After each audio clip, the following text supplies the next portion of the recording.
I trained warlords, champions, and species who could tear steel apart with their bare hands. But the creature who broke my academy wasn't a monster, or a super soldier. It was a smiling human with a wooden stick. Look, I have been training cadets at the Galactic Defense Academy for 17 cycles now, and I thought I had seen everything. I have seen Krolovian warriors pass out from their own battle stench. I have witnessed Zenthari cadets accidentally teleport themselves into the recycling system. I once watched a Matherian cadet try to eat his own plasma rifle because, quote, it smelled delicious. But nothing, and I mean absolutely nothing, prepared me for the day that human walked into my combat arena. My name is Vexer, and I run the most elite combat training program in this sector of the galaxy. My forearms are not just for show.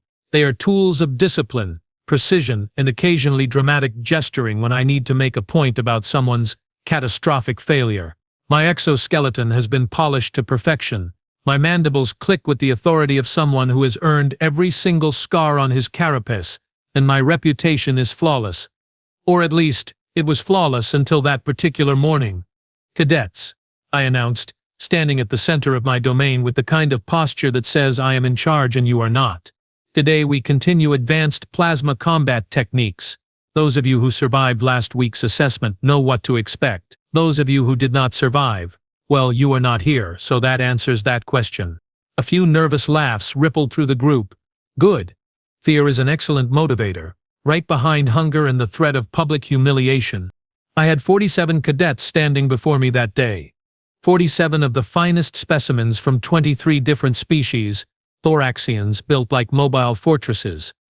Aquinon twins with reflexes that bordered on precognitive, even a couple of relics cadets whose species had been conquering star systems while humans were still figuring out fire.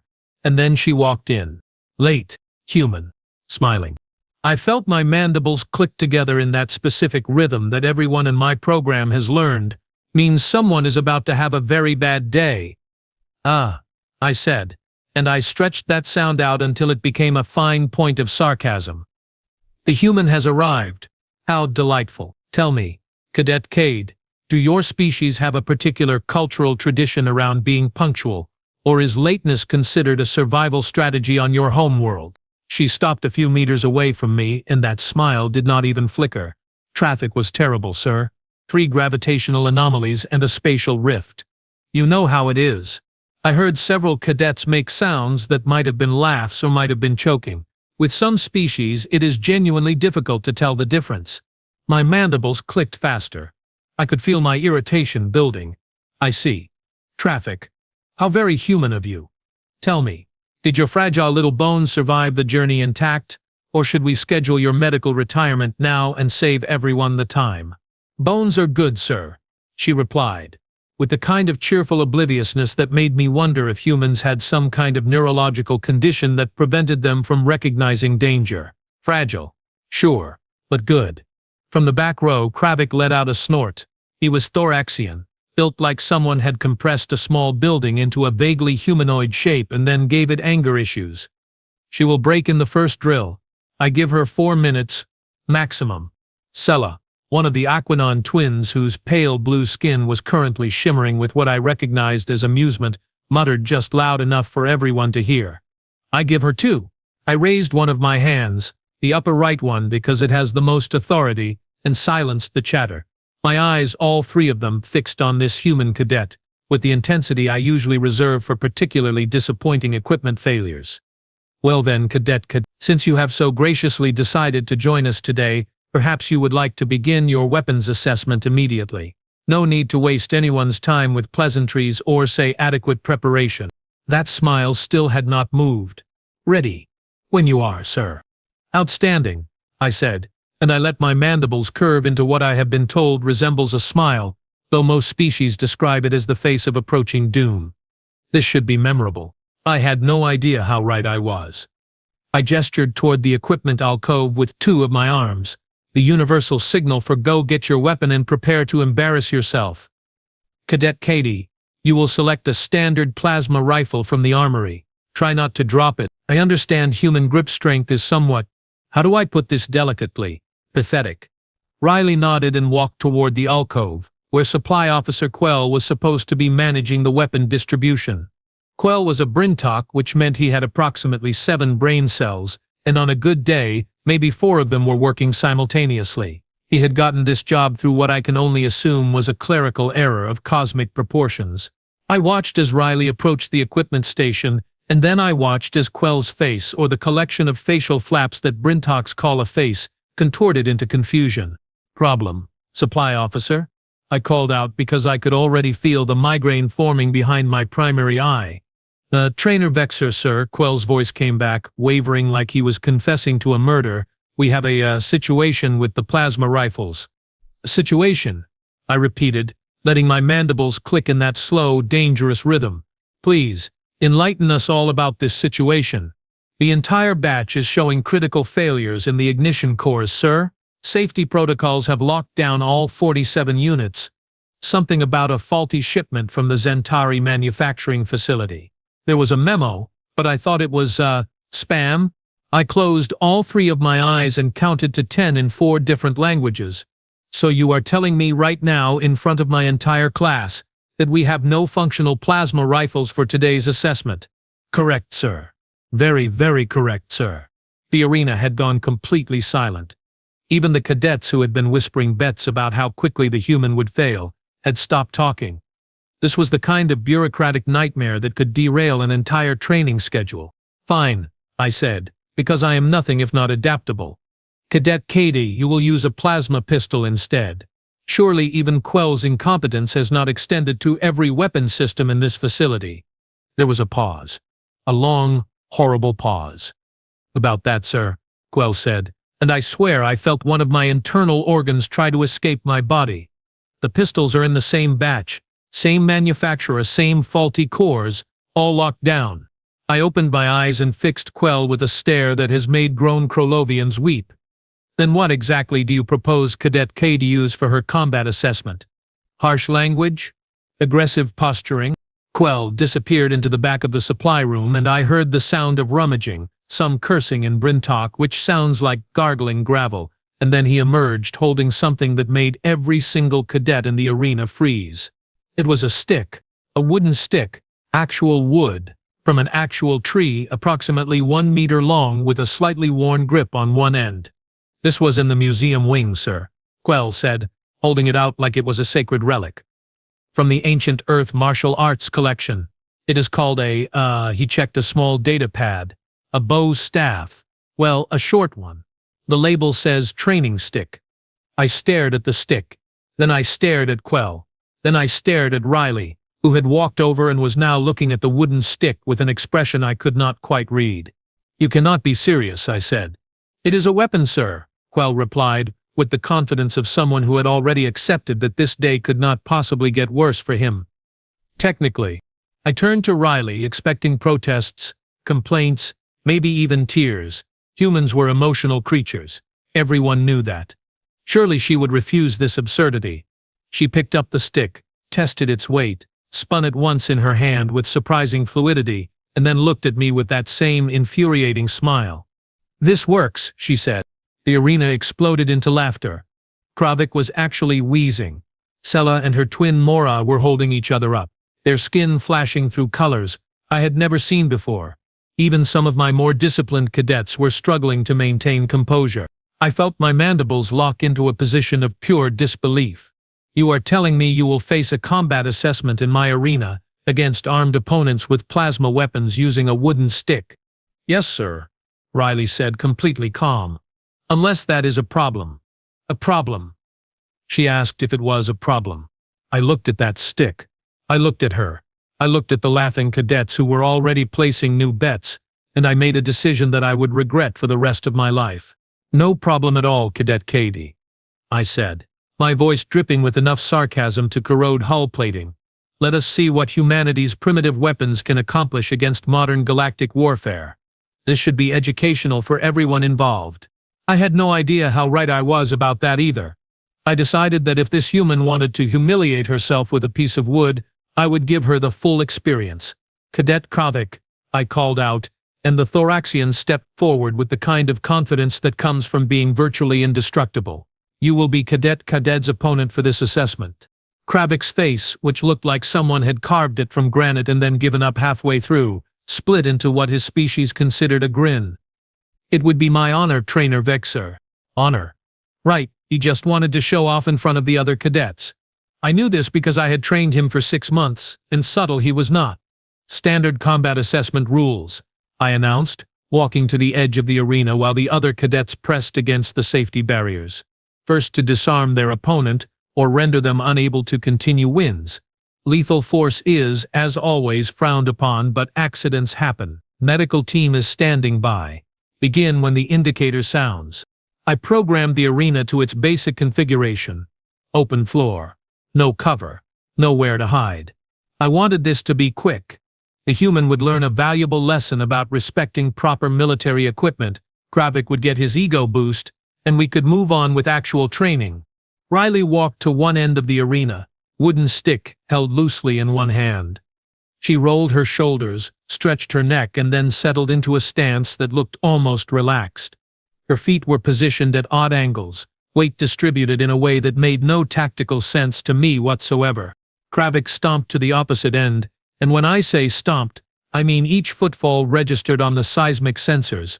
He was carrying a top-tier plasma rifle, military grade, the kind that could punch through light armor plating. He checked the charge, made sure the targeting system was active, and then aimed it directly at Riley's center mass. The betting had reached fever pitch. I heard someone offer 3-to-1 odds that Riley would not even make it 5 seconds. Another cadet was taking bets on which body part would get hit first. The indicator sounded. Kravik fired immediately, and Riley was not there anymore. I blinked, which is harder than it sounds when you have 3 eyes that do not always blink in sync. The plasma bolt scorched the floor where Riley had been standing a fraction of a second earlier. She had moved laterally fast, her body low and angled. Kravik adjusted, fired again. Another miss. Riley was already moving, not running exactly, but flowing across the arena floor in patterns that seemed random but somehow kept her just ahead of his targeting. "Stand still," Kravik growled, firing 3 more times in rapid succession. Riley did not stand still. She ducked under one shot, sidestepped another, and then did something that made me question whether humans had been secretly studying physics their entire lives, or were just catastrophically lucky. She used the stick, not to block the plasma bolt, that would have vaporized the wood instantly. No, she angled it, tilted her whole body, and the bolt glanced off the stick's surface at just the right trajectory to miss her by centimeters. The wood did not even catch fire. She moved it away too quickly. "What in the 17 hells?" I muttered. Kravik was getting frustrated now. I could see it in the way his shots became less precise, more aggressive. He was a thoraxian, built for overwhelming force, not extended engagements. His species had conquered systems by outlasting everyone else through sheer durability, not finesse.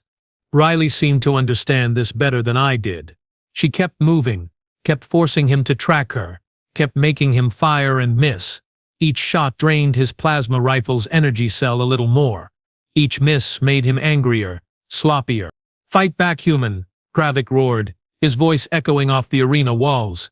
Riley did not respond. She just kept moving, that wooden stick spinning occasionally in her hand, deflecting shots that came too close, never stopping, never giving him a stationary target. I checked the timer. 3 minutes had passed. Kravik's rifle was down to 40% charge. His breathing had become labored, which for a thoraxian was almost unheard of. Then Riley changed tactics. She stopped retreating and started closing distance. Not in a straight line, that would be suicide. She moved in angles, using momentum and timing, getting closer with each of Kravik's increasingly desperate shots. 10 meters. 8 meters. 6 meters. Kravik fired at nearly point-blank range, and Riley dropped into a slide that would have made a professional athlete jealous. The bolt passed over her and she came up inside his guard, that wooden stick moving faster than I could track. She hit his rifle. Not the main body, not the barrel. She struck the cooling vent on the left side, the tiny exposed port that allowed heat dispersion during sustained fire. The rifle made a sound like a dying whale, sparked twice, and shut down completely. Kravik stood there holding an 8-kilogram paperweight, staring at it like it had personally betrayed him. Riley stood 3 feet away, stick resting on her shoulder, not even breathing hard. "Do you yield?" she asked, polite as could be. Kravik looked at her, looked at his dead rifle, looked at me. "I yield," he said quietly, and I swear his voice cracked a little. The arena was completely silent. Not a single cadet was laughing now. They were all staring at Riley like she had just sprouted wings and started reciting poetry in 17 languages. I felt my mandibles go slack. "That was," I started, then stopped, because I genuinely did not have words ready for what I had just witnessed. Riley walked calmly to the edge of the arena, handed the stick back to Quell, who looked like his brain was trying to reboot, and then turned to face me. "What is next, sir?" she asked, with that same smile that was starting to seem less like obliviousness and more like the expression of someone who knew exactly what they were doing. I should have stopped the assessment right there. I should have recognized what was happening. But my ego, combined with 17 cycles of never being wrong about anything ever, made me do something catastrophically stupid. "Next," I said, my voice tight. "Next, we see if that was luck or skill. You will face 2 opponents simultaneously. Let us see how your primitive wood performs then." The look Riley gave me in that moment should have been a warning. It was not fear. It was not concern. It was anticipation. I was not panicking. Let me be absolutely clear about that.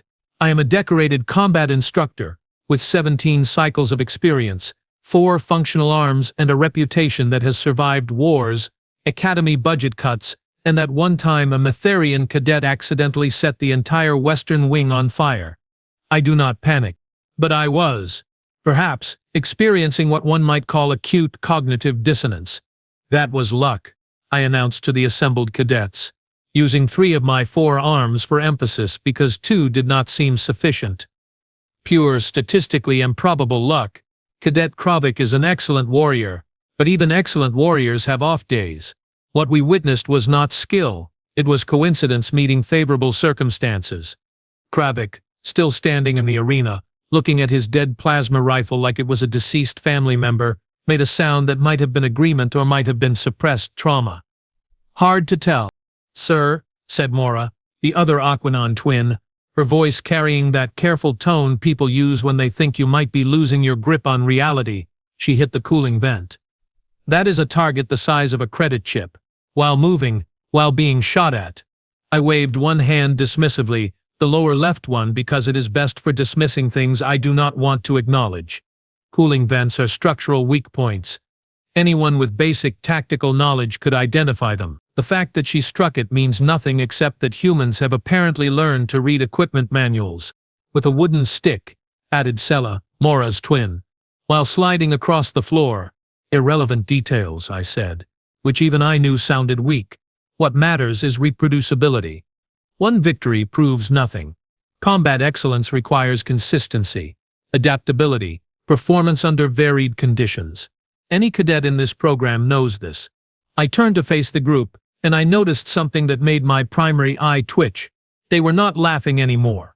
They were watching Riley with the kind of attention cadets usually reserve for live weapon demonstrations or food distribution. Several of them had pulled out data pads and were reviewing footage from the arena's recording systems. This was not supposed to happen. The human was supposed to fail, learn humility, and we would all move on with our lives. Instead, I had accidentally created intrigue. "Cadets Sela and Mora," I called out, making a decision that future me would want to travel back in time to prevent. "You will both face Cadet Cadet simultaneously. 2 against 1, plasma pistols, standard charge. Surely even human luck has statistical limits." The twins exchanged glances, then looked at Riley, then back at me. "Sir, are you certain?" Sela asked. "We are ranked 2nd and 3rd in marksmanship. Both of us together, that seems excessive." "Excessive," I repeated, letting my mandibles click in that pattern that means I am definitely right and you should stop questioning me. "Cadet Cadet has a wooden stick. You have advanced plasma weaponry, superior reflexes, and twin tactical coordination that borders on telepathic. If anything, this is generous to the human. Unless you think you cannot handle one opponent with primitive equipment. That did it. Pride is a universal constant across species." The twins straightened, their skin shifting to determined shades of blue and silver. "We can handle it, sir," they said in unison, which they did sometimes, and which was honestly a bit creepy. "Outstanding. I said. Cadet, I assume you need rest, medical attention, perhaps a moment to reconsider your weapon choice. Riley, who had been standing quietly at the edge of the arena, just smiled and picked up that cursed wooden stick again. I am good, sir. Ready when they are. I heard someone in the back row whisper, "Is she insane or brilliant?" Yes. Someone else whispered back. The crowd of cadets was growing. I saw faces from other training divisions pressing against the observation windows. Word was spreading through the academy faster than a containment breach. Someone had apparently started a live stream on the internal network because I could see the view counter climbing on the arena's main display. This was spiraling out of control, and I knew it. But stopping now would look like I was admitting the human had actually beaten Kravik through skill rather than luck. My reputation could not survive that kind of doubt. So I did what any rational instructor would do when faced with impossible circumstances and a crumbling worldview. I doubled down. Arena configuration 2, I commanded the control system. Add obstacles, variable cover, elevated positions. Make it interesting. The floor shifted as barriers rose from hidden panels, creating a more complex battlefield. This would favor the twins, who could take high and low positions, create crossfire patterns, coordinate their attacks. Riley watched the arena transform and nodded slightly, like she approved of the increased difficulty. That should have been my second warning. I ignored it spectacularly. The indicator sounded, and the twins moved like they had rehearsed this exact scenario 1,000 times. Which, knowing them, they probably had.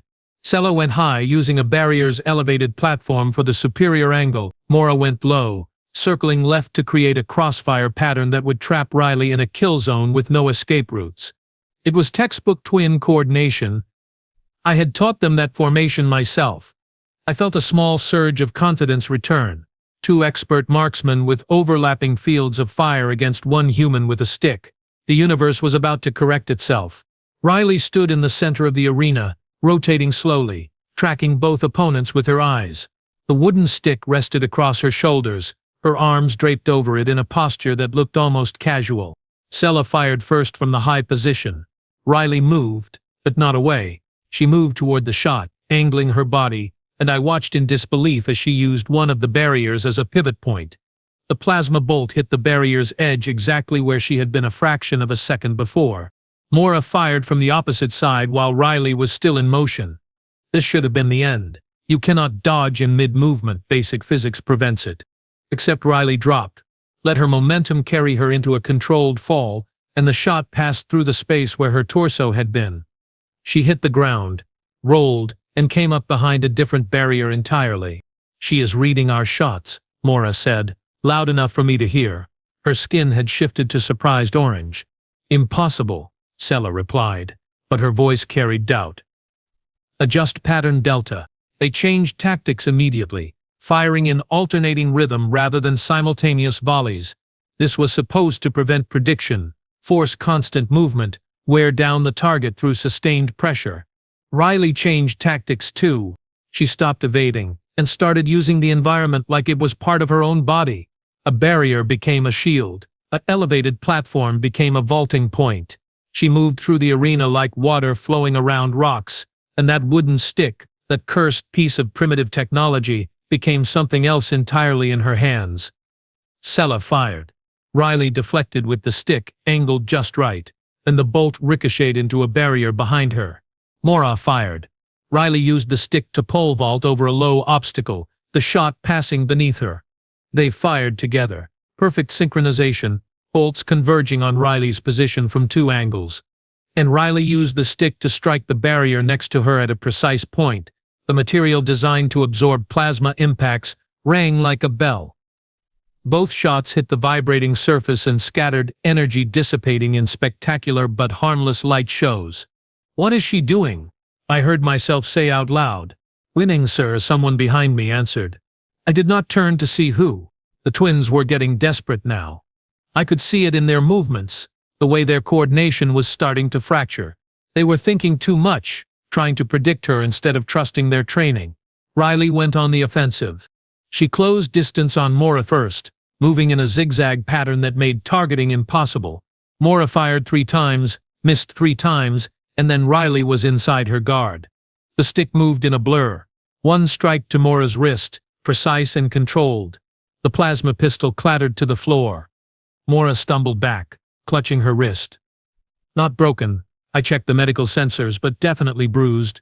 Sela, seeing her twin disarmed, did exactly what I would have done in her position.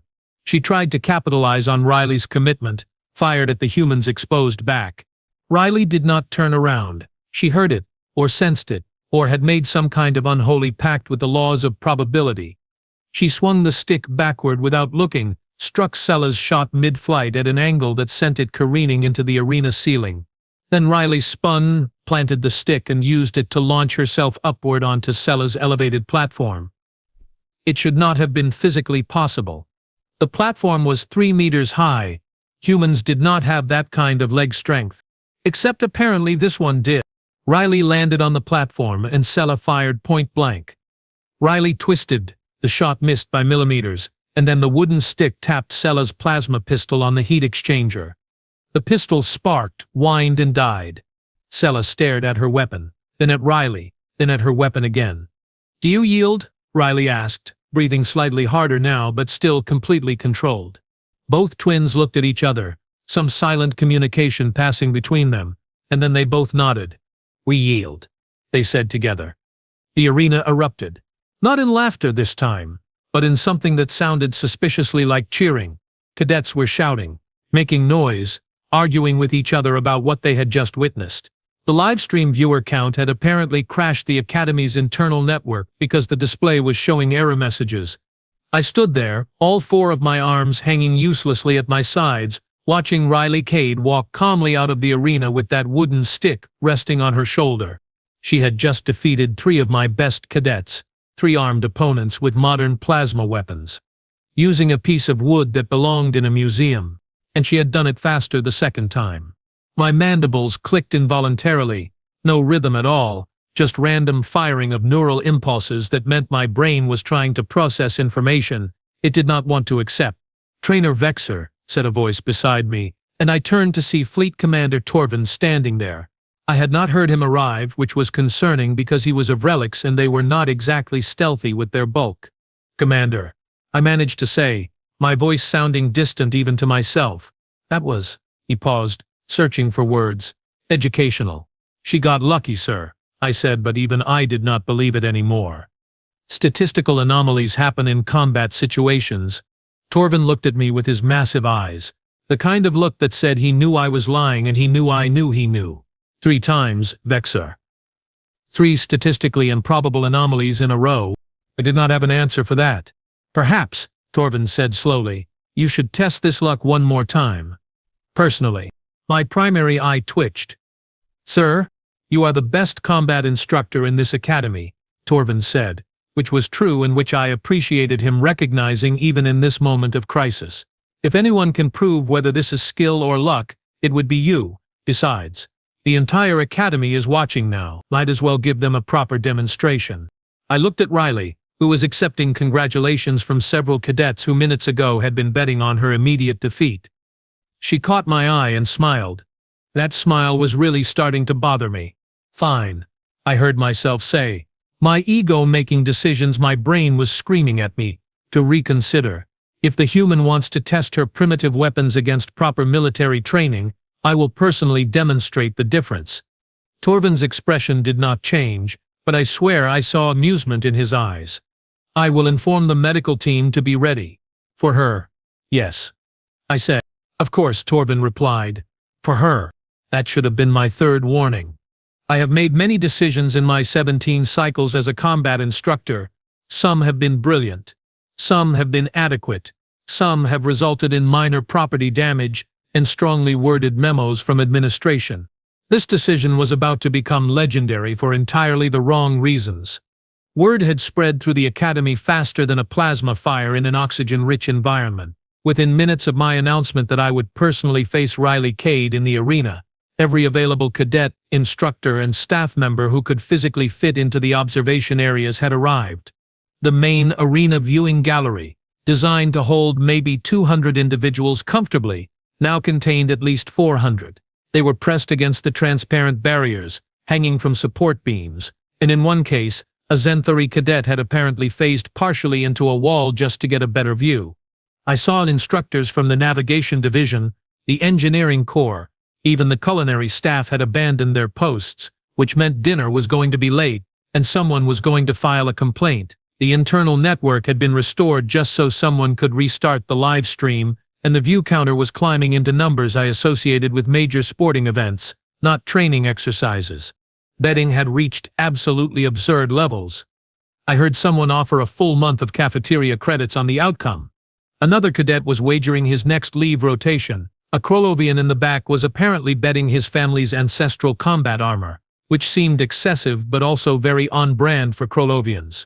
Fleet Commander Torvin had positioned himself front and center in the command observation booth, the one usually reserved for academy leadership and visiting dignitaries. He had brought 3 other senior officers with him. They were talking among themselves, occasionally glancing at me, and I did not like the way they were talking. This had stopped being a simple training exercise. This had become a spectacle, and I was now the main attraction whether I wanted to be or not. My reputation was on the line. 17 cycles of perfect combat instruction. 17 cycles of never being wrong about tactical assessment. 17 cycles of building a legacy that cadets would remember and respect. All of it balanced against one human with a wooden stick.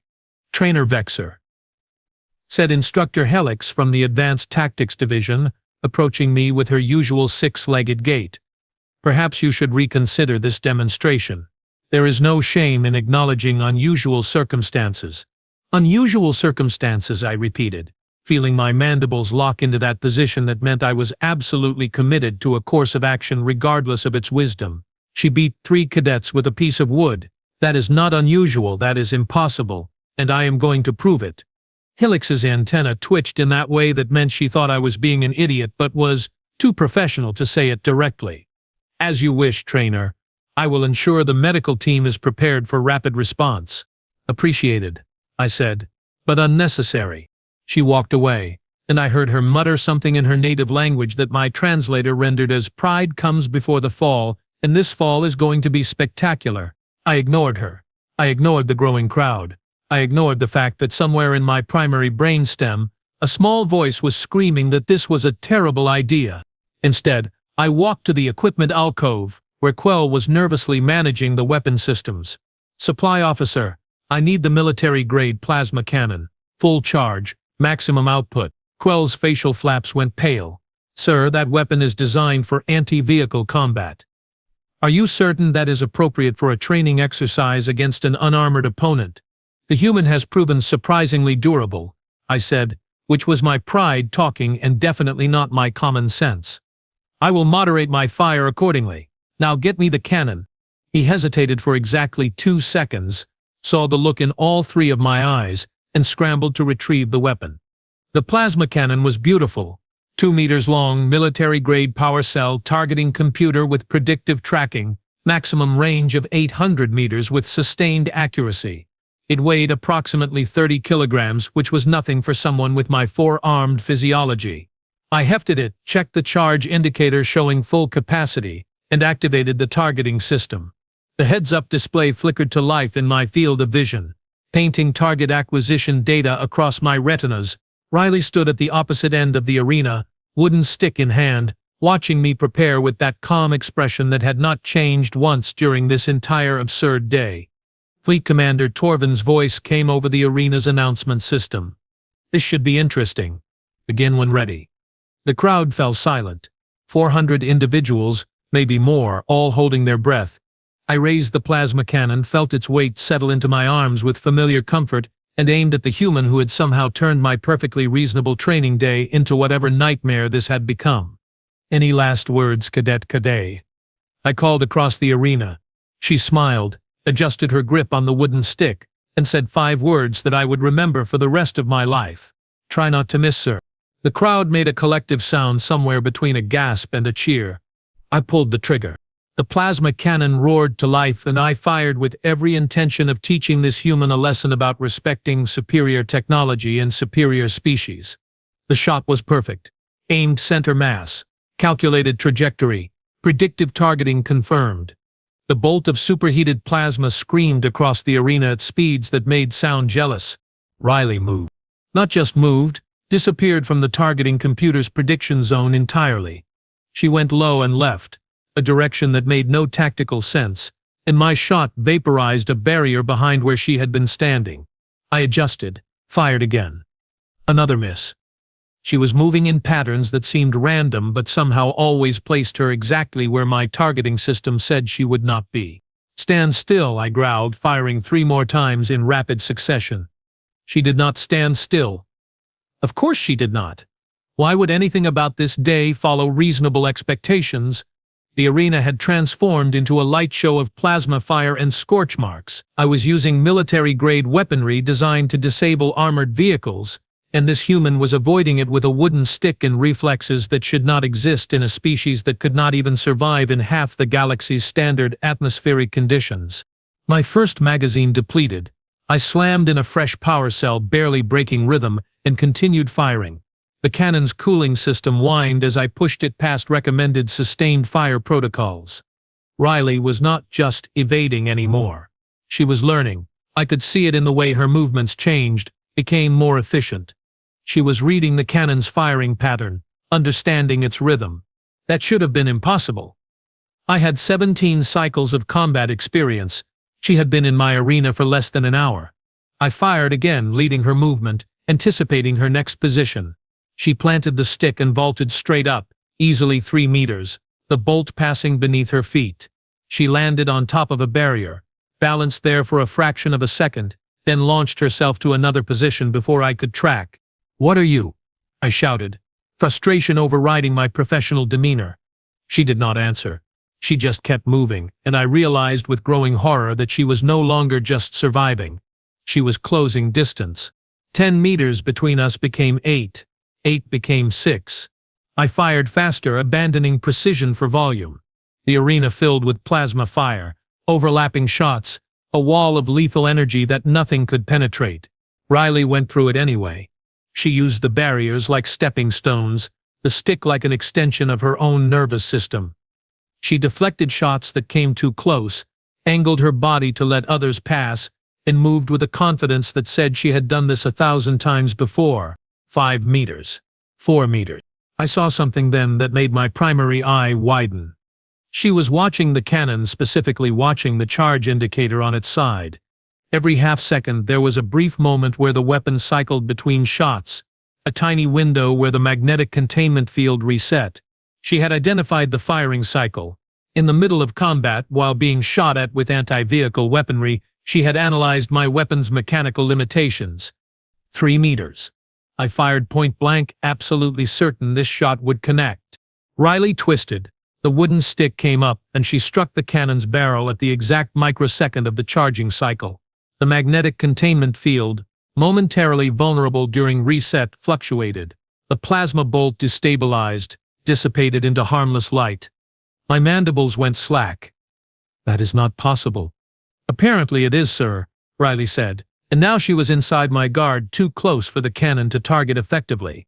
I tried to back up, create distance, but she moved with me. The wooden stick became a blur.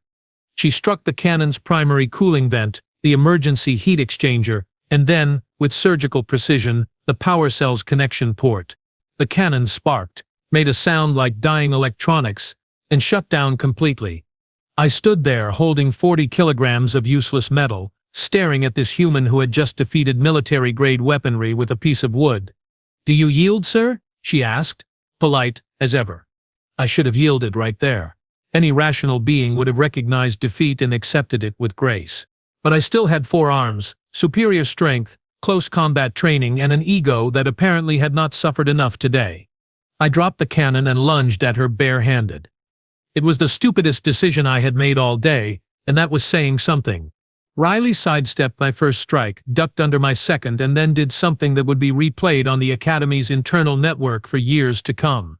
She used my own momentum against me. As I overextended on my 4th strike, she placed the wooden stick between my legs, applied leverage at a precise angle, and I felt my center of gravity shift in a way that 4 arms could not compensate for. I fell. Not gracefully. Not in a controlled combat roll. I fell like a sack of Krolovian potatoes, all four arms flailing, my exoskeleton hitting the arena floor with a crash that echoed through the entire facility. I lay there, staring at the ceiling, trying to process how I had gone from decorated combat instructor to horizontal embarrassment in the span of approximately 8 minutes. Riley appeared in my field of vision, looking down at me with that wooden stick resting on her shoulder. She extended one hand, offering to help me up. "Good match, sir," she said. The arena exploded. Cheering, shouting, what sounded like several species making their victory noises simultaneously. The sound was deafening. I took her hand, let her help me up because apparently my pride had finally given up entirely, and stood there facing 400 witnesses to my complete and utter defeat. Fleet Commander Torvin was laughing. Actually laughing. I could hear him from the command booth, and I had never heard him laugh before. I did not know relics could laugh.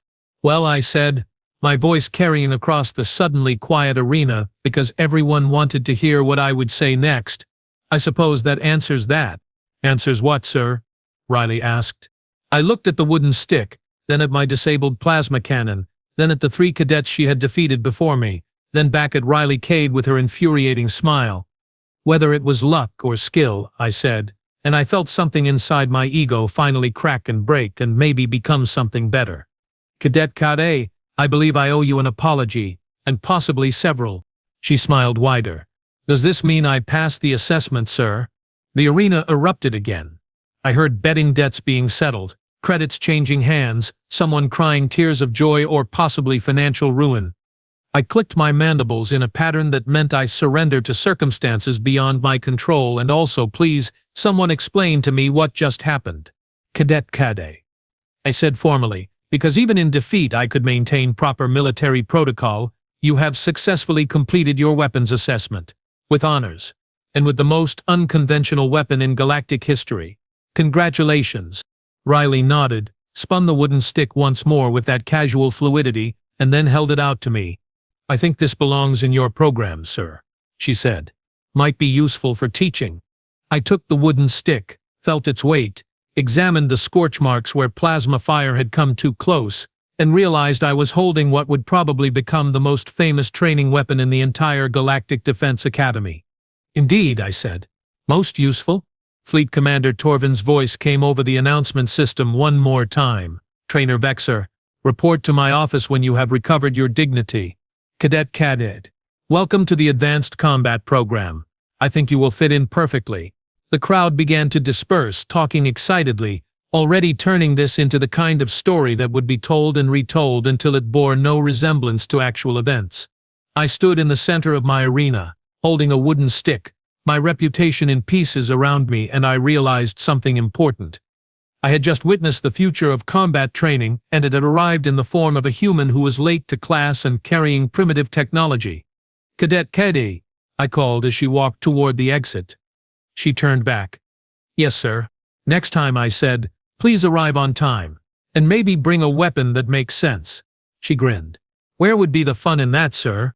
She left the arena, and I heard the other cadets clustering around her, asking questions, demanding to know how she did it. I looked down at the wooden stick in my hands and made a decision. Tomorrow, every cadet in my program would learn how to fight with primitive weapons. If a human could defeat plasma technology with wood, then clearly I had been teaching combat wrong for 17 cycles. It was time to update the curriculum.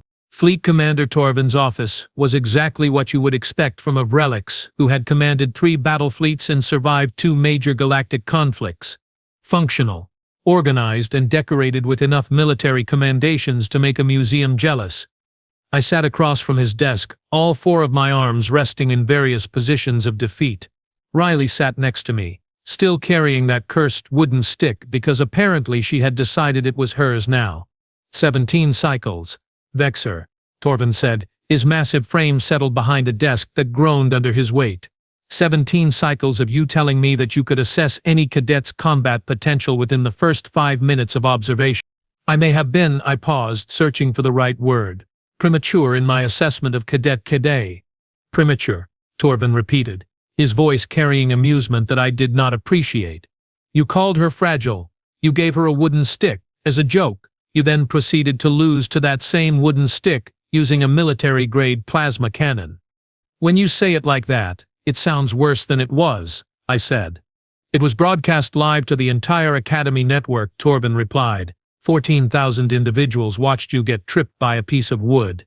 How could it possibly sound worse than it was? I had no answer for that. Riley, to her credit, remained silent and kept that diplomatic smile that was probably preventing me from even greater humiliation. Torvin leaned forward, his eyes fixed on Riley now. Cadet, I have reviewed your preliminary files. You have no prior military experience, no formal combat training in any recognized galactic discipline. Your homeworld is classified as developing technology, limited space presence, barely any interstellar political influence. So explain to me, please, how you defeated 3 armed cadets and one of my best instructors using a museum artifact. Riley shifted the wooden stick to rest across her lap. Human martial arts, sir. We have been practicing combat with and without weapons for approximately 4,000 years. Maybe longer. The historical records get fuzzy before written language. 4,000 years of hitting each other with sticks, I said, my mandibles clicking involuntarily. Among other things, yes, sir. Riley continued, completely unbothered by my tone. On Earth, we developed fighting systems because for most of our history, we did not have plasma weapons or energy shields or anti-gravity generators. We had rocks, sticks, our own bodies, and an unfortunately strong tendency to disagree with each other violently. Torvin's expression shifted to something resembling interest. Continue. We learned that weapons are not just tools, sir. They are extensions of yourself. A stick is not just a piece of wood. It is reach, leverage, momentum, timing. It is every principle of physics channeled through your hands. The weapon does not make the warrior makes the weapon. I felt something uncomfortable happening in my primary brainstem. It might have been understanding or possibly a small stroke. Hard to tell. So, when Trainer Vexer's cadets pointed plasma rifles at me, Riley said, glancing at me with that smile, I did not see superior technology. I saw patterns. Firing rates, charging cycles, heat dispersion requirements. Every weapon has limitations. Every weapon creates opportunities. You just have to be willing to see them. You were never afraid, I said quietly, the realization hitting me harder than her wooden stick had. Not once during any of those fights. You never panicked. No, sir, Riley confirmed. Panic is what happens when you do not understand what is happening to you. I understood perfectly. I was in a fight, and I have trained for fights my entire life. The weapons were different, but the principles were the same. Distance, timing, leverage, momentum. These things do not change just because you are in space instead of on Earth. Torvin made a sound that might have been approval. In the wooden stick specifically, why was it effective? Riley held it up, examining it like it was the most interesting thing in the galaxy. Because everyone underestimated, sir, including Trainer Vexer. They saw primitive technology and assumed primitive effectiveness. But wood is lightweight, allowing for speed. It has flex, absorbing impact. It does not require power cells or cooling systems. It cannot be shut down by electromagnetic pulses or disabled by system failures. And most importantly, she looked directly at me, it is completely silent. No charge-up sound to warn when it is about to strike. My mandibles locked in that position of someone having their entire worldview restructured without permission.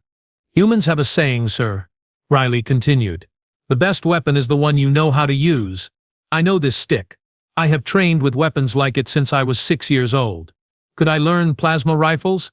Absolutely. But today, against opponents who had never faced anyone like me, using something they had never encountered, this stick was perfect. Torvin sat back, his massive form settling into the chair. Trainer Vexer, I am officially ordering you to integrate human martial arts training into your curriculum. Clearly we have been neglecting an entire category of combat effectiveness. Yes, sir, I said, because what else could I say? Cadet Cadet will assist you in developing the program, Torvin added, and I saw the amusement in his eyes. Consider it her first assignment in the Advanced Combat Division. Riley nodded. Happy to help, sir. Dismissed, both of you, Torvin said. And Vexer, the wooden stick is being mounted in the Academy's Hall of Fame, right next to the display about adaptive combat techniques and unexpected tactical advantages. I have already approved the plaque. We left his office, Riley and I, walking through corridors that would probably echo with stories of today's events for years to come. Cadets moved aside as we passed, some of them staring, others whispering. We reached the main hall where the Academy's Hall of Fame occupied an entire wall. Installation crews were already setting up a new display case. They work fast, Riley observed. The commander does not believe in delays, I replied. Then, because my pride had already been thoroughly destroyed and I had nothing left to lose, I asked the question that had been bothering me since the moment she walked into my arena. Why were you late this morning? Riley's smile turned slightly mischievous. I was reading the Academy's combat manual, sir. Wanted to understand what I was getting into. Found it fascinating, especially the parts about species-specific advantages and how physical limitations determine combat doctrine. You were studying, I said flatly. Always, sir. My grandfather taught me that the fight is won before you enter the arena. Know your opponent, know yourself, know the environment, then execute. I watched as the installation crew carefully placed the wooden stick into its new display case. They added a small plaque beneath it. I read it aloud. The weapon that defeated plasma technology, wielded by Cadet Riley Cade in demonstration of adaptive combat principles and the enduring effectiveness of fundamental martial disciplines. A reminder that advancement does not always mean abandonment of proven methods. That is a very diplomatic way of saying I beat you with a stick, sir, Riley said. I turned to look at her, this human, who had destroyed my ego and somehow made me a better instructor in the process. You are never going to let me forget this, are you? Not even a little bit, sir, she replied cheerfully. Outstanding, I said, my mandibles clicking in what might have been the beginning of actual respect. Then I suppose I should get used to it. Welcome to the Advanced Combat Program, Cadet Cadet. Try not to embarrass the rest of us too badly. She shouldered her new wooden stick, the one the Academy had already commissioned as her official training weapon, and gave me a small salute. I will do my best, sir. Though I should mention, I also know how to fight with staffs, swords, spears, chains, and my personal favorite, improvised weaponry. Would hate for anyone to think humans are limited to just one primitive technology. I stared at her. You are telling me there are more primitive weapons you could defeat us with? Oh, absolutely, sir, Riley said, her smile widening. We got very creative during those 4,000 years. Turns out when you are a fragile species on a planet full of things trying to eat you, you develop quite the arsenal of creative solutions. She walked away, leaving me standing in front of the Hall of Fame display, watching cadets gather to see the wooden stick that had become the most famous weapon in Academy history. Somewhere behind me I heard Kravik's voice. Trainer Vexer, sir, does this mean we have to learn how to fight with sticks now? I turned to face my assembled cadets, all of them looking at me with expressions ranging from curiosity to poorly concealed amusement. Yes, I said, my voice carrying the authority of someone who had learned a very expensive lesson today. Yes, it does. And if I hear anyone at all refer to human technology as primitive again, you will face Cadet Cadet in the arena personally. Are we clear? The response was immediate and unanimous. Yes, sir. Good, I said. Dismissed. Training resumes tomorrow at dawn. Bring an open mind and prepare for your assumptions to be violently restructured. They dispersed, talking among themselves, and I stood there alone with my thoughts and my thoroughly demolished pride. Riley Cade had walked into my arena late, unprepared by my standards, carrying nothing but confidence and a smile. She had left carrying a legend, a wooden stick, and my complete respect. Tomorrow, I would begin learning how humans had survived 4,000 years of hitting each other with primitive weapons. Today I would go to my quarters and contemplate every decision that had led me to this moment. It was going to be a long night. But perhaps, just perhaps, I had learned something more valuable than I had taught in all my 17 cycles of instruction. Never underestimate the species that looks fragile. They probably got that way by surviving things that would have killed everyone else.